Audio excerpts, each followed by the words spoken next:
Hi, my name is Fred Mastro-Pascual with Clearly Agile. Today I'm going to talk to you about sprint retrospective. So the sprint retrospective happens at the end of the sprint. The sprint ends with this event before we start the next sprint.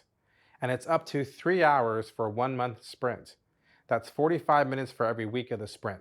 So if you have a 2-week sprint, that would be up to an hour and a half. Now, this is where the Scrum Master should shine because the Scrum Master is responsible for leading and facilitating the sprint retrospective. So we have the Scrum Master leading and facilitating. We have also the product owner is part of the Scrum team and should be in the sprint retrospective, and the devs.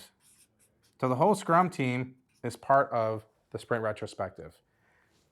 We don't want outside people. We don't want stakeholders. We want a safe place where we can discuss things.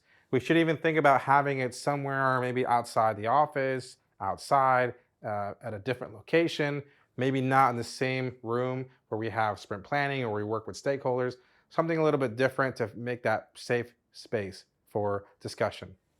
Now, what's the purpose of sprint retrospective? It's not to look at the product and what we've done for the product. It's to inspect the process.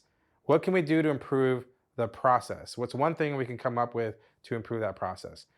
This has to be well facilitated by a good Scrum Master, otherwise it just turns into a blame game and we just point fingers at each other. Right? The idea is to discuss what went well, what didn't go so well. And we might have 10 things we want to improve upon, but what's the one most important thing we want to improve for the next sprint?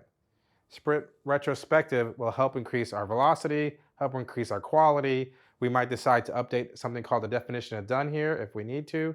And we're having a discussion of how we can improve the process overall. And that is sprint retrospective.